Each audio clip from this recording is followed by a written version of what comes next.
ଶୀତୁଆ ରାତିରେ ଚୌକା ଛକା ମାରିଲେ ଦୁର୍ବୃତ୍ତ 6ଟି ଦୋକାନରୁ 3 ଲକ୍ଷ ଟଙ୍କାର ଜିନିଷ ଚୋରି। ବାଲେଶ୍ୱର ଜିଲ୍ଲା ରୁପ୍ସା ଥାନା ରାଉତପଡ଼ା ଛକରେ ବିଳମ୍ବିତ ରାତ୍ରିରେ 6ଟି ଦୋକାନରୁ ଚୋରି ହୋଇଛି। ସୂଚନା ଅନୁସାରେ ଗତକାଲି ବିଳମ୍ବିତ ରାତ୍ରିରେ ଦୁର୍ବୃତ୍ତମାନେ ରାଉତପଡ଼ା ଛକରେ ଥିବା ରାଧାକୃଷ୍ଣ ରାଉତ, ଅଶୋକ ରାଉତ, ରବୀନ୍ଦ୍ର ଜେନା, ଶ୍ରୀହରି ନାୟକ, ଗଙ୍ଗାଧର ରାଉତ ଓ କାର୍ତ୍ତିକ ଗାଣାଙ୍କ ଦୋକାନ କବାଟ ଭାଙ୍ଗି କାହାର ଟିଣ କାଟି କାହାର ତ ତାଲା କାଟି ଆନୁମାନିକ 3 ଲକ୍ଷ ଟଙ୍କାର ଜିନିଷ ସହିତ କିଛି ନଗଦ ଟଙ୍କା ନେଇଯାଇଛନ୍ତି। ତେବେ ସକାଳୁ କିଛି ଲୋକ ଦେଖି ଦୋକାନମାନଙ୍କୁ ଖବର ଦେବା ସହିତ ରୁପ୍ସା ପୁଲିସ ଖବର ଦେଇଥିଲେ। ଖବର ପାଇ ଘଟଣାସ୍ଥଳରେ ରୁପ୍ସା ପୁଲିସ ପହଞ୍ଚି ଅଧିକ ତଦନ୍ତ କରୁଛି। ତେବେ ରାଉତପଡ଼ା ଛକଟି ନିଛାଟିଆ ଜାଗା ହୋଇଥିବାରୁ ଦୁର୍ବୃତ୍ତମାନେ ଚୋରି କରିବା ପାଇଁ ସକ୍ଷମ ହେଉଛନ୍ତି। ଏଠି ପୁଲିସର ବାରିବା ପଡ଼ିଆ ଉପରେ ଉଠିଛି ପ୍ରଶ୍ନ। ତେବେ ସମ୍ପର୍କରେ କ'ଣ କହୁଛନ୍ତି ପୂର୍ବତନ ସରପଞ୍ଚ, ଆସନ୍ତୁ ଶୁଣିବା। ମାୟାଧର ମଣି ଏକ୍ସ ସରପଞ୍ଚ ରାଉତପଡ଼ା। এটা হচ্ছে রাউতপড়া ছক। রাউতপড়া ছকরে কোভিড ঠাରୁ এଠି দোকাନ ବାଡ଼ି ଗରିବ ଲୋକମାନେ ବାହାରେ ଥିଲେ, ସେମାନେ ସବୁ ଆସି ଦୋକାନ ଏଠି କରିକି ଛୋଟିଆ ଛୋଟିଆ ଦୋକାନ କରିକି ବସିଛନ୍ତି। ତ କେବେ ଚୋରି ହେଇନଥିଲା, ଏଟା ଫାର୍ଷ୍ଟ ଟାଇମ୍ ଏଠି ଚୋରି ହେଲା।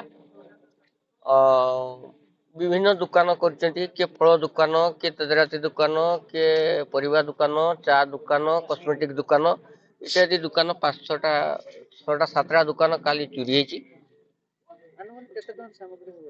2-3 ଲକ୍ଷ ଟଙ୍କାର ସମସ୍ତଙ୍କ ଯାଇଛି। କାରଣ ଛୋଟିଆ ଛୋଟିଆ ଦୋକାନ 2-3 ଲକ୍ଷ ଟଙ୍କା ଯାଇଛି।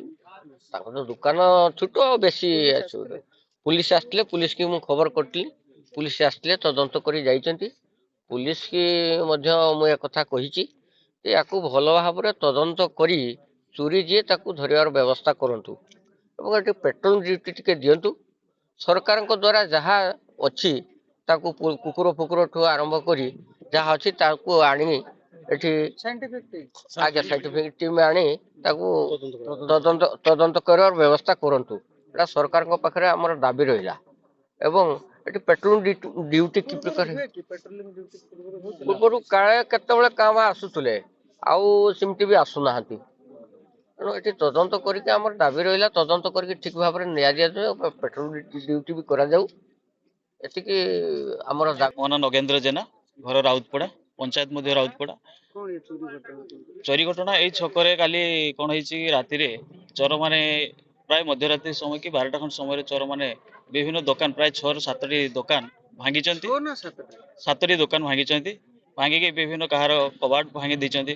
ପ୍ରାୟତଃ ଆମର ଯେଉଁ ଫଳ ଦୋକାନ ଥିଲା, ସେ ଫଳ ଦୋକାନ 6ଟି ଚାବି ପଡ଼ିଥିଲା, ଚାବି ମଧ୍ୟ ଭାଙ୍ଗିଛନ୍ତି ଏବଂ ତାର ସେଫ୍ଟି ଜିନିଷ ଯାହା ବି ଥିଲା ସେସବୁ ଭାଙ୍ଗିକି ଦୋକାନ ଭିତରୁ ପଶିକି ଫଳ ଗୁଡ଼ିକ ନେଇଯାଇଛନ୍ତି ଏବଂ ନଷ୍ଟ ମଧ୍ୟ କିଛି କରିଦେଇଛନ୍ତି।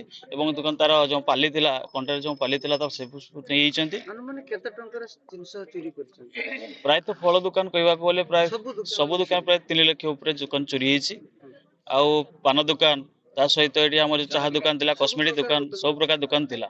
କସ୍ମେଟିକ୍ ଦୋକାନରୁ ପ୍ରାୟ ଅନ୍ୟାନ୍ୟ ବହୁତ କହିବାକୁ ଗଲେ ତାର ସାଇଡ୍ ସବୁ କବାଟ ଭାଙ୍ଗି ଦେଇଛନ୍ତି ଏବଂ ବିଭିନ୍ନ ବ୍ୟାଗ୍ ତାର ସବୁ ଯାହା ଥିଲା ସବୁ ନେଇଯାଇଛନ୍ତି। ଆସିଥିଲେ ଏବଂ ରିପୋର୍ଟ କରିକି ଯାଇଛନ୍ତି ଏବଂ ପ୍ରତିଶ୍ରୁତି ମଧ୍ୟ ଦେଇଛନ୍ତି ଯେ ଚୋର କିଭଳି ଧରାଯାଇ ପାରିବ।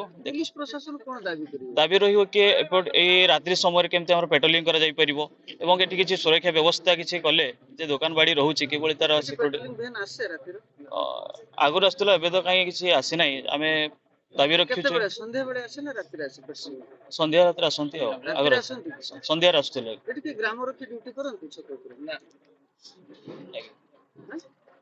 ନାଇଁ ଦାବି ରଖିବୁ ଯେ ଏଠି ନିହାତି ଭାବରେ ସିକ୍ୟୁରିଟି ବ୍ୟବସ୍ଥା କରାଯାଉ, କି ଗ୍ରାମ ରକ୍ଷାର ବ୍ୟବସ୍ଥା କରାଯାଉ, ଯେ ଡ୍ୟୁଟି ରଖିବେ, ଲାଇଟ୍ ପେଟ୍ରୋଲିଂ କରାଯାଉ। ଦୋକାନୀ ଭାଇ ମାନଙ୍କୁ ପାଇଁ ଏଠି ମାନେ ଇଲେକ୍ଟ୍ରିଫିକେସନ କରାଯାଉ। ଏ ଦୋକାନୀ ମାନେ ରାତିରେ ଦୋକାନ ଖୋଲି ପାରୁନାହାନ୍ତି, ଏମାନେ ରାତିରେ ମାନେ ବ୍ୟକ୍ତିଗତ ଭାବେ ଲାଇଟ୍ ବ୍ୟବସ୍ଥା କରୁଛନ୍ତି, ଏଠି ଇଲେକ୍ଟ୍ରିଫିକେସନ ହେଇପାରୁନାହିଁ। ତେଣୁ ତା ପାଇଁ ମଧ୍ୟ ପ୍ରଶାସନିକ ଆମର ଅନୁରୋଧ ରହିବ ଯେ ଏଠାରେ ଗୋଟେ ମାର୍କେଟ କମ୍ପ୍ଲେକ୍ସ କଲେ ଆମେ ମାନେ ଏଇ ଚୋରିରୁ ଟିକେ ବଞ୍ଚେଇ ପାରିବା। ଆଉ ଦୋକାନ ବାଡ଼ି ଭଙ୍ଗା କୁକୁରର ବ୍ୟବସ୍ଥା କରାଯାଉ। ହଁ, ଆଉ